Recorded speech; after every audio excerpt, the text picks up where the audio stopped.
Hi, and welcome to this Now Maths video on finding the nth term of a linear sequence. Let's jump into our first example straight away. So for this question, we're asked to find the nth term of the sequence 3, 5, 7, 9, and so on. This is called a linear sequence because to get from one term to the next, we add or subtract the same amount each time. So for this particular sequence, to get from one term to the next, we have to add 2 each time. Because we're given the first 4 terms of this sequence and we're trying to find the nth term, we're going to consider the values of n, 1, 2, 3 and 4, and this represents the first term, the second term, the third term and the fourth term. Because the sequence goes up in 2s, we're going to have a look at the sequence 2n. To work out what the sequence 2n looks like, we're going to substitute our values of n, which are 1, 2, 3 and 4, into 2n. So when n is 1, 2n is 2 multiplied by 1 or 2. When n is 2, 2n is 2 multiplied by 2, which is 4. When n is 3, 2n is 2 multiplied by 3, which is 6. And when n is 4, 2n is 2 multiplied by 4, which is 8. And hopefully you can see that the sequence 2n is just a different way of writing out the 2 times table. Now our sequence goes up in 2s, but it isn't the 2 times table. So let's have a look at our sequence, which is 3, 5, 7 and 9. If we have a look at how to get from the sequence 2n to our sequence, looking at the first term, to get from 2 to 3, we've got to add 1. To get from 4 to 5 for the second term, we add 1. For the third term, from 6 to 7, we add 1. And for the fourth term, similarly, we also add 1, which means that the nth term isn't 2n, but it's 1 more than 2n. And we can write this as 2n add 1. So the nth term of our sequence is 2n add 1. Now let's have a look at another similar example. So this time we're asked to find the nth term of the sequence 4, 10, 16, 22 and so on. Firstly, we need to work out what this sequence goes up in. So to get from one term to the next, this time we have to add 6 each time. And since the difference is the same between each term, this is definitely another linear sequence. Because we're given the first 4 terms of the sequence, we need to consider the values of n, which are 1, 2, 3 and 4.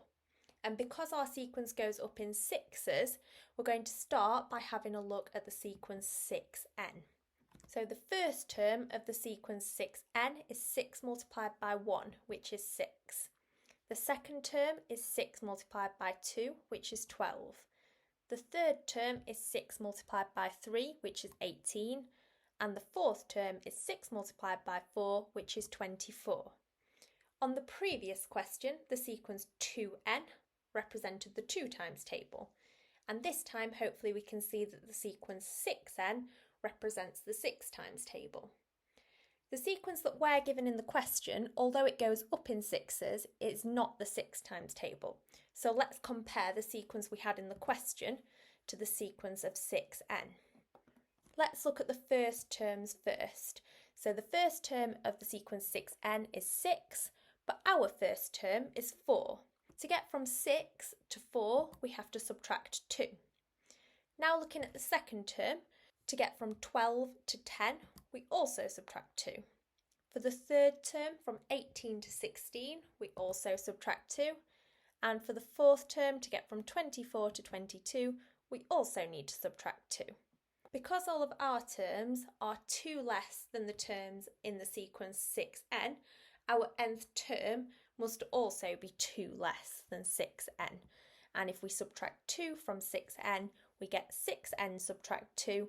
So the nth term of our sequence is 6n subtract 2. Now for our third question, we're asked to find the nth term of the sequence 4, 1, -2, -5 and so on. So this sequence looks different to the previous two since it decreases this time. So let's work out what the sequence decreases by. To get from 4 to 1, we subtract 3 and the pattern continues as we go along. Since we have to subtract 3 each time to go from one term to the next, this is also a linear sequence. We're given the first 4 terms of the sequence, which means we need to consider the values of n, which are 1, 2, 3 and 4. Because the sequence goes down in threes, this time we're going to consider the nth term, negative 3n. To work out what the sequence negative 3n looks like, we're going to substitute each value of n into this nth term. So for when n is 1, we're going to do negative 3 multiplied by 1, which is negative 3. When n is 2, we're going to do negative 3 multiplied by 2, which is negative 6. When n is 3, we're going to do negative 3 multiplied by 3, which is negative 9.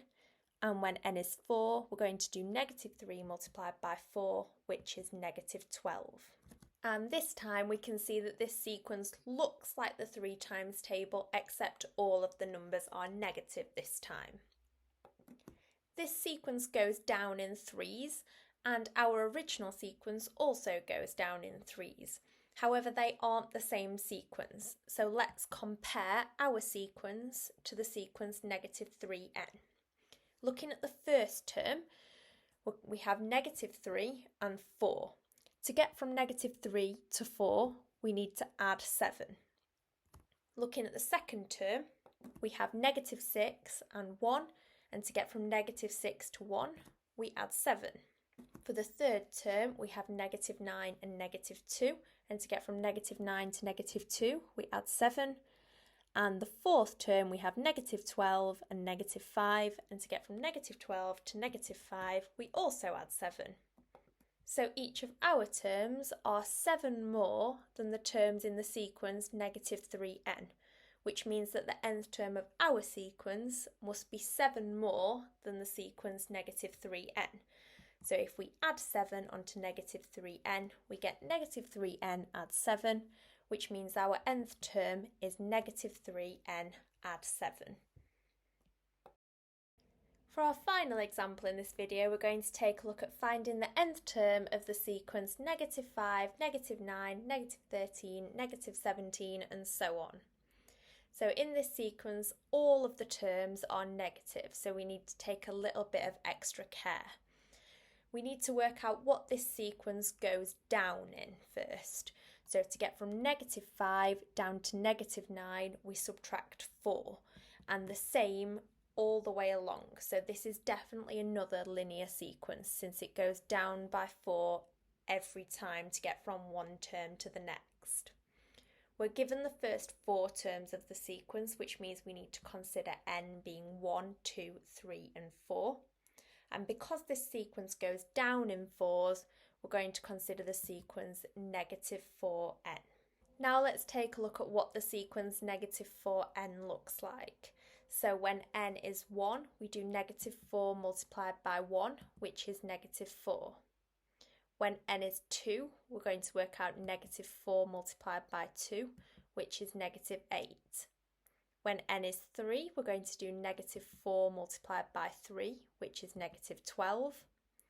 And when n is 4, we're going to do negative 4 multiplied by 4, which is negative 16.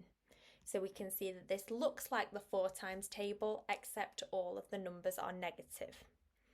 Now let's compare this sequence to our sequence. So the first term of negative 4n is negative 4, and the first term of our sequence is negative 5. To get from negative 4 to negative 5, we have to subtract 1. The second term of negative 4n is negative 8. The second term in our sequence is negative 9. To get from negative 8 to negative 9, we also subtract 1. And we can see, similar to the previous questions, that this pattern follows through for each term. Because all of our terms are 1 less than the terms in the sequence negative 4n, that means that the nth term must also be 1 less. So if we subtract 1 from negative 4n, we get negative 4n, subtract 1, and so the nth term of our sequence is negative 4n, subtract 1. Thank you so much for watching this Now Maths video on finding the nth term of a linear sequence. If you want to know how to generate a sequence having been given the nth term, please find our video on this linked below. See you next time.